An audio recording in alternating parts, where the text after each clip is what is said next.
E esse tema é um tema que foi aplicado à teoria do domínio do fato, conceito, interpretação e aplicação na ação penal 470. A ação penal 470 é a tão famigerada do mensalão.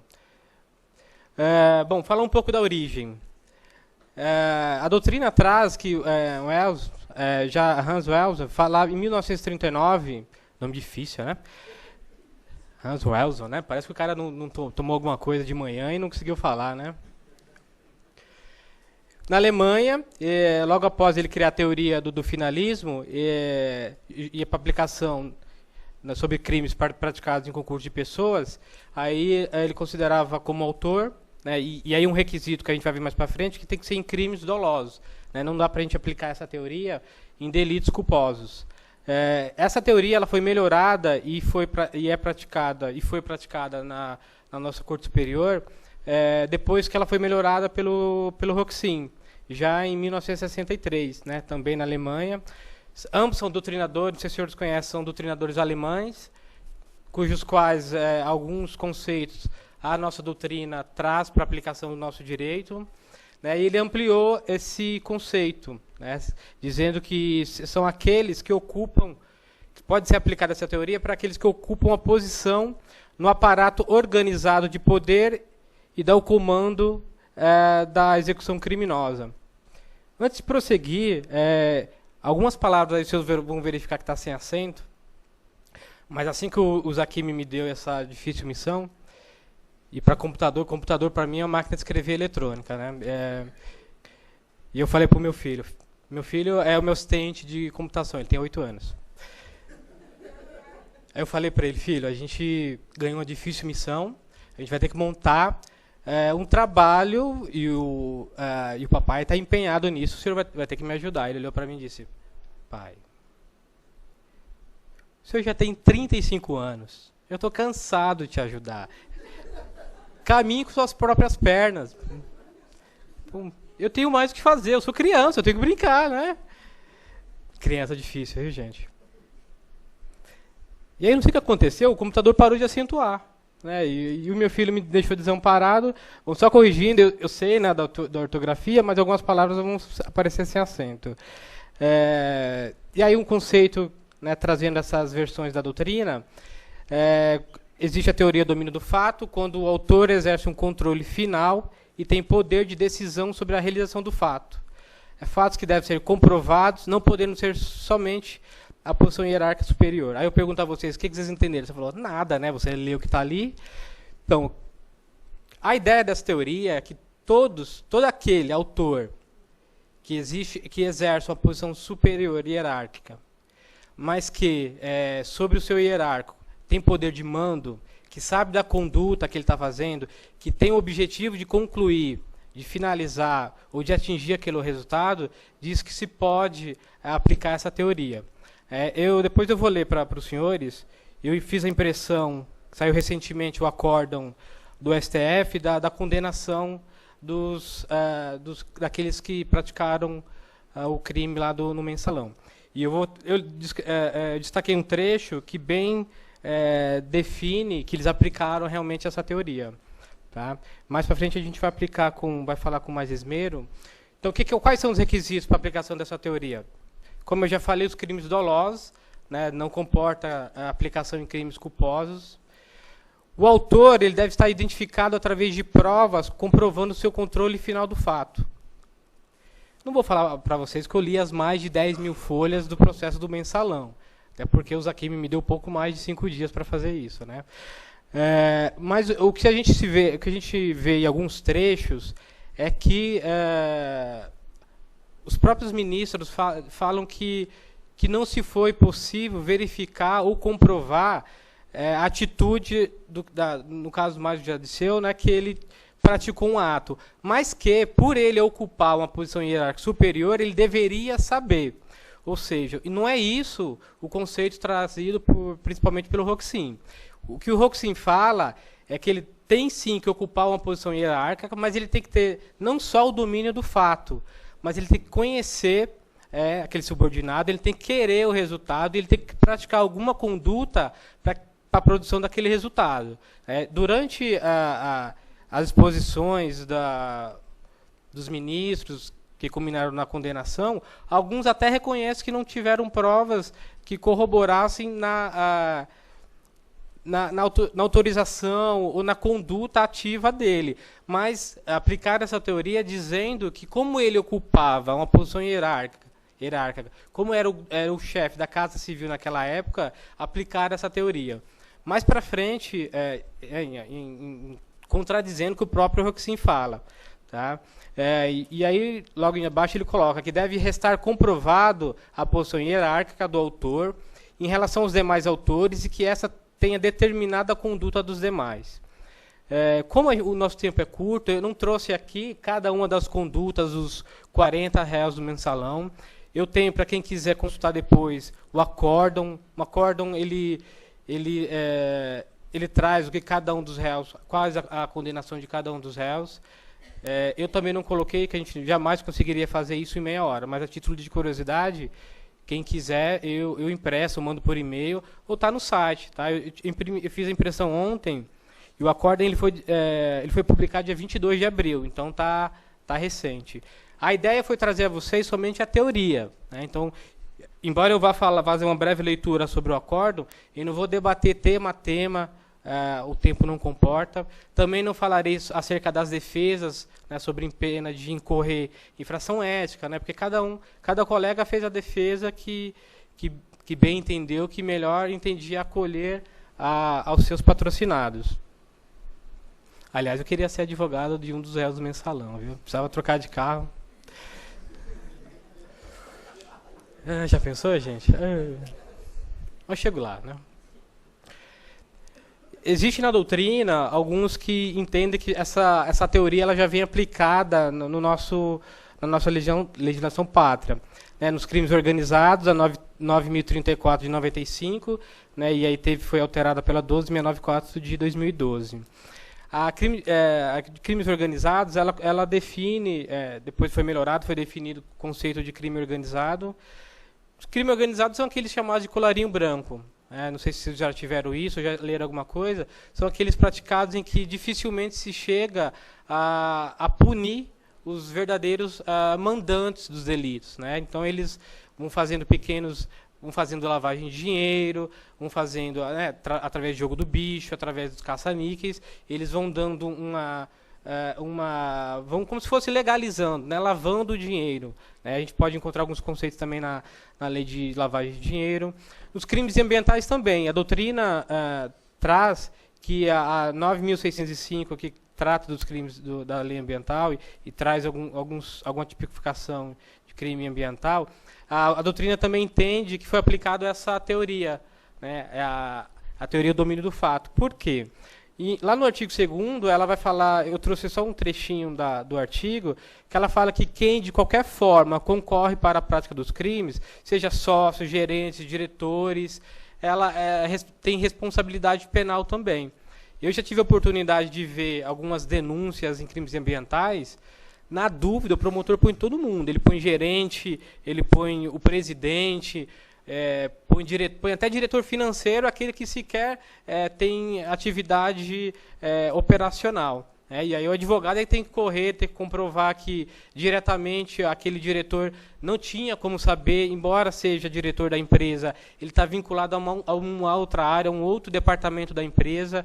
Mas o que a gente vê, na verdade, na maioria das vezes na denúncia, é que eles põem todo mundo, porque você sabe que uma das poucas oportunidades que a própria Constituição Federal autoriza a responsabilidade penal da pessoa jurídica é no caso de crime ambiental. Né? Então, na dúvida, eles põem todo mundo mesmo.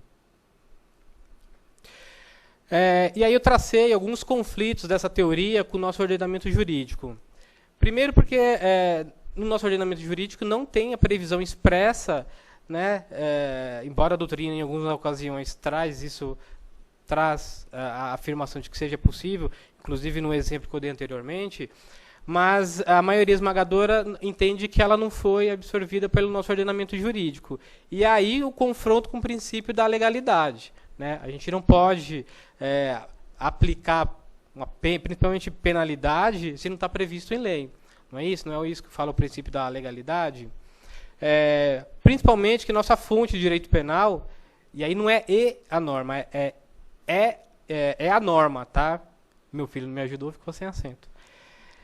Direito penal é a norma, não é isso? A gente só pode punir alguém, fato definido como crime, tem que estar previsto em lei. Né? A gente não pode trazer e importar conceitos para aplicar penalidade a alguém, ainda que seja um crime, crimes graves. Né? Aqui eu não estou defendendo aqueles acusados pelos delitos que foram imputados no mensalão, tá? Não estou defendendo-os, embora gostaria, né? Precisava trocar de carro. Mas eu não tô, o que eu estou dizendo aqui é que a gente não pode importar conceitos, principalmente de legislação que não é do nosso ordenamento jurídico, a gente não pode importá-los. A doutora Angélica está chegando agora, atrasada, entendeu? Ela deveria estar aqui na mesa. Se quero conseguir nada. Eu também te amo, tá? Para a gente penalizar, essa teoria ela vem de confronto com os artigos 29 a 31 que fala exatamente do concurso de pessoas. Né, que, lá no 29 a 31, ele vai dar lá o conceito de autor, que pratica o núcleo, né, do tipo, que é o resultado, e traz lá também o conceito do partícipe, que é aquele que não realiza diretamente o núcleo do tipo, mas, de alguma forma, auxilia para a produção do resultado. Ou seja, então, vou dar um exemplo para os senhores. Num crime de homicídio, aquele que fornece a arma ao homicídio pode responder como partícipe. Mas ele não foi ele o autor, né, material, como diz alguma doutrina, não foi ele o autor do delito. Mas ele forneceu a arma para a prática daquele delito. Então, ele pode ser, na condição de partícipe, considerado, e aí não é coautor, e explica a diferença. Ele é partícipe por quê? Ele não realizou diretamente o núcleo do tipo, a conduta, mas ele forneceu o meio para a produção daquele resultado. E como é que nosso ordenamento jurídico resolve essa questão? O juiz vai ponderar na aplicação da pena. Então, para o autor material, ele vai dar uma pena, e provavelmente não dará a mesma pena ao partícipe. Né? Vai dar uma pena mais branda. E por que o conflito com esse tipo de concurso de pessoas? Porque essa teoria ela não admite o concurso de pessoas. Ela entende que todos, ainda aquele que não, que todos agem para a prática do resultado, né? Não conduta, não tenha oferecido meios.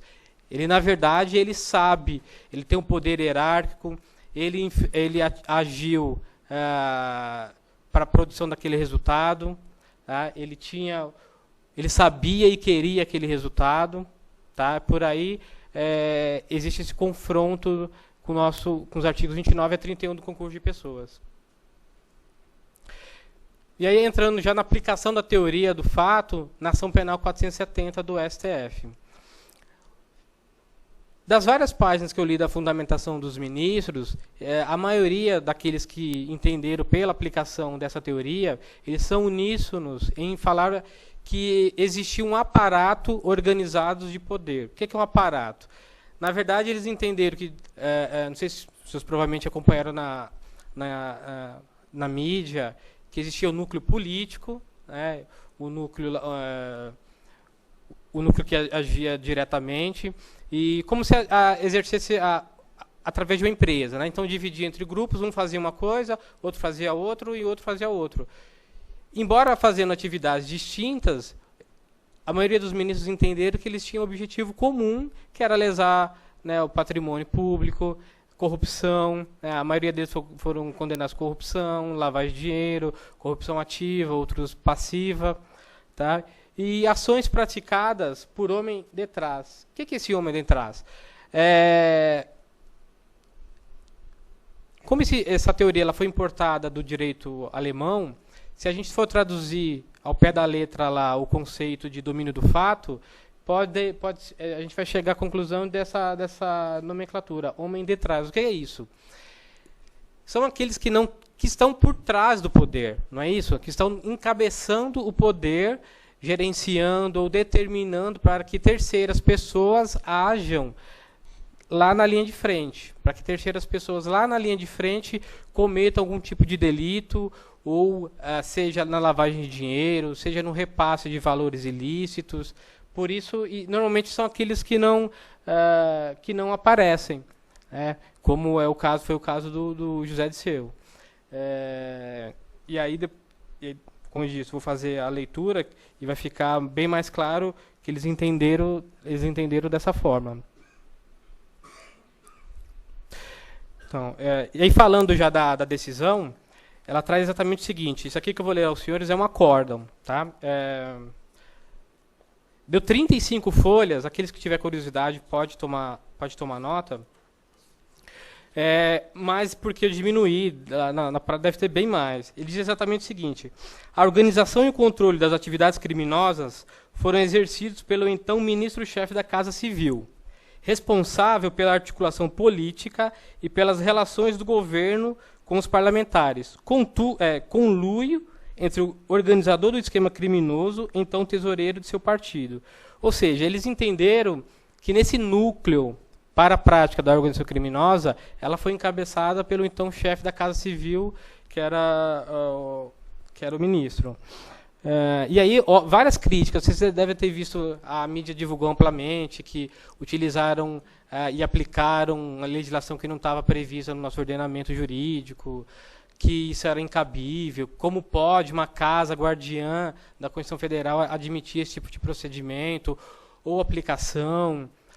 São fatos que aí eu vou chamar os senhores a refletir quando eu faço as críticas à aplicação, né, segundo juristas e segundo também algumas conclusões que eu tive. E aí eu fico preocupado com o horário, né? Vocês viram que o Zaquim me falou, 30 minutos e 30 minutos, né? Houve o princípio da legalidade, né? Isso é uma conclusão minha, mas vocês que são acadêmicos, ou a maioria tem colegas advogados também, a gente não pode simplesmente, nas escutas, ou o que a gente vê na TV, acreditar sem nos debruçarmos ao exame das provas, sem nos debruçarmos a princípio, sem estudarmos o direito, né? Eu sei que a gente tem na TV grandes doutrinadores, não tem? A gente não tem lá o Datena, o Marcelo Rezende, não tem? Tem, né? Não, e o Datena, o senhor sabe a quantidade de processos que ele tem, né? São grandes doutrinadores. Às vezes eu vou cortar o cabelo, eu fico quietinho, né? O meu cabeleireiro sabe que eu sou advogado. Eu sento lá e fico quietinho. Aí ele escuta alguma coisa na televisão e ele tem aquilo como verdade absoluta. Aí eu vou quietinho, eu vou falar, não, mas que não é assim. Não, o Datena falou, você não viu? Eu fico quieto, o cara tá com a tesoura na mão, cortando meu cabelo. Você acha que eu vou discutir com o cara? Eu falo, não, fico quietinho, não, tá bom, você tem razão. E vou embora, né? Não dá. Vocês também devem escutar isso, né? As mulheres vão fazer a unha, imagina a mulher com aquele negócio lá e você vai discordar da mulher? A mulher com um negócio daquele na mão? Não dá, né? Aliás, sugiro que não façam, né? Não invocação do Código Penal. Para aplicar essa teoria, lembra que nós traçamos anteriormente, ela não está prevista no Código Penal, né? E aí, de confronto ao princípio da legalidade. Mais para frente você vai ver que eles deturparam o conceito instituído por Wells, né? Parece aquele quando a gente toma fala Wells. E o Roxin. E aí eu tenho uma surpresa, que mais para frente eu coloquei uma entrevista do Roxin, o pai da criança, né? Os próprios ministros supremos, eles invocaram várias vezes o Roxin, e aí eu coloquei o pai da criança, o Roxin, falando que a ideia não era como foi julgada pelo Supremo. Tá? Ausência de comprovação das condutas do homem de trás, né? Aquele que está na cabeça, né, do poder. E aí eu coloco uma pergunta lá, né? Será que essa condenação é como resposta ao clamor público? A gente sabe que quando fatos ganham notoriedade na mídia, né? E aí o meu receio é que o judiciário, para não ficar em descrédito, acaba punindo ou inventando como punir aqueles que estão sendo imputados a alguma conduta criminosa. Repito, eu não estou aqui defendendo, embora eu gostaria, não estou defendendo nenhum daqueles que foram julgados, mas é um fato que a gente precisa ter cautela.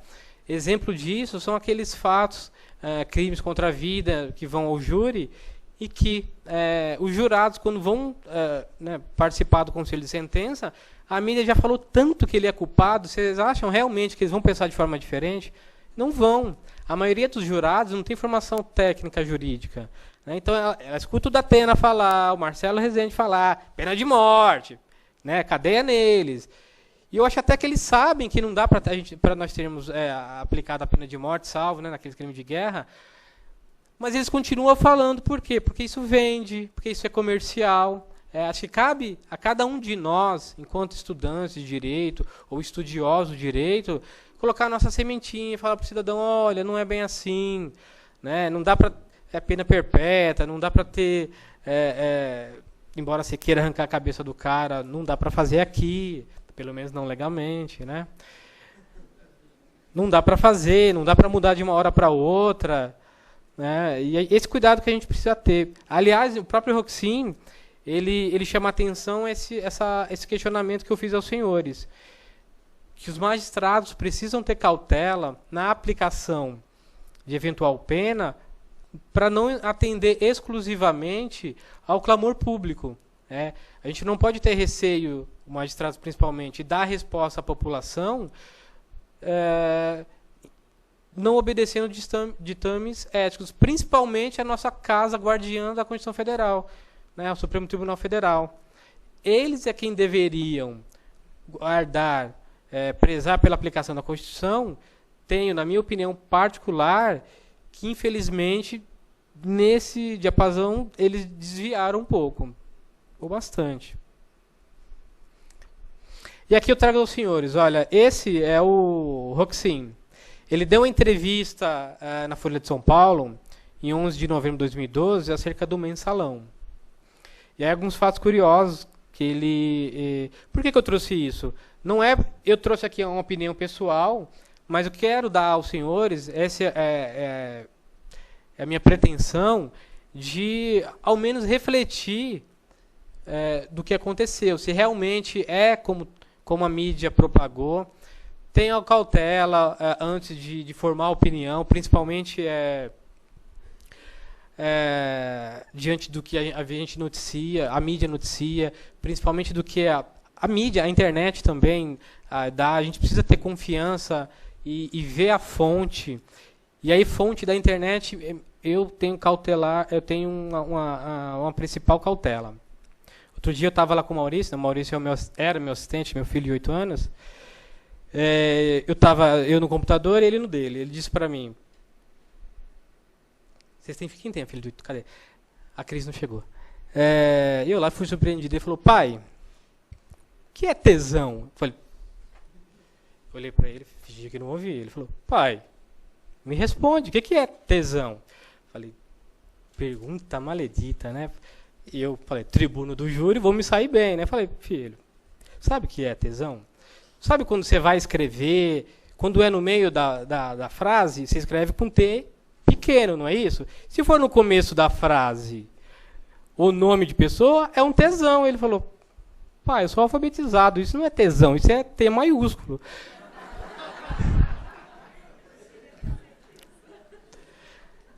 Mas não tem problema, pai, eu já vi no Google, eu só queria confirmar. Aí eu tive que explicar, porque eu tinha que descobrir qual que foi a fonte que ele consultou, né? Aí expliquei para ele, ele falou: pai, você tem razão, viu? Então, mas já tinha consultado no Google, né? Isso é o problema das fontes, a gente precisa ter cuidado com as fontes que nós consultamos. Principalmente da mídia, a gente sabe que não todas, alguma mídia ela pode estar sendo influenciada pelo poder, por algum grupo político específico, né? Sempre consultar ou ver mais de um jornal, revista, inclusive doutrina, quando nós estamos no bancos acadêmicos, inclusive fora dela também, o ideal é que a gente consulte mais de uma doutrina, não é isso? Quanto mais vocês vão estudar a doutrina, jurisprudência, se vocês tiverem dúvida, vocês estão no caminho certo, né? Porque é a dúvida que nos movimenta, né? Não é a resposta, é a dúvida. Com isso a gente vai formando opinião, e opinião fundamentada. Tá? E aí, os aqui já apareceu, provavelmente deve estar dando a minha hora, então vamos dar lá a minha... Ele respondeu o que levou ao estudo da teoria do domínio do fato. Ele conta a história de como ele chegou. Ele falou que o que perturbava era o crime nacional socialismo. Tá, depois, quem quiser eu passo, mas as perguntas mais interessantes estão mais para o final. A pergunta que lhe foi feita: é possível usar a teoria para fundamentar a condenação de um acusado, supondo sua participação apenas pelo fato de sua posição hierárquica? Lembra que eu disse aos senhores que o próprio acórdão disse que por José Dirceu ocupar aquela época a Casa Civil, ele tinha o dever de saber, ou tinha o dever de comando? Ele fala que não, em absoluto.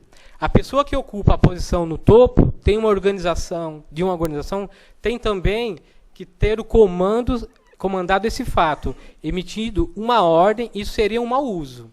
Engraçado. Se os senhores verem na própria fundamentação da maioria das decisões dos ministros, eles invocam o Roxin, e o Roxin fala que não é isso que ele falou, não. Né? O que ele falou é que tem que ter comprovação.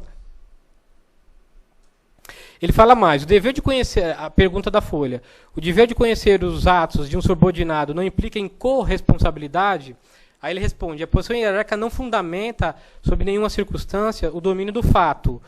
O mero ter que saber não basta. Ter que saber, eu deveria saber. Ele diz: não basta, não.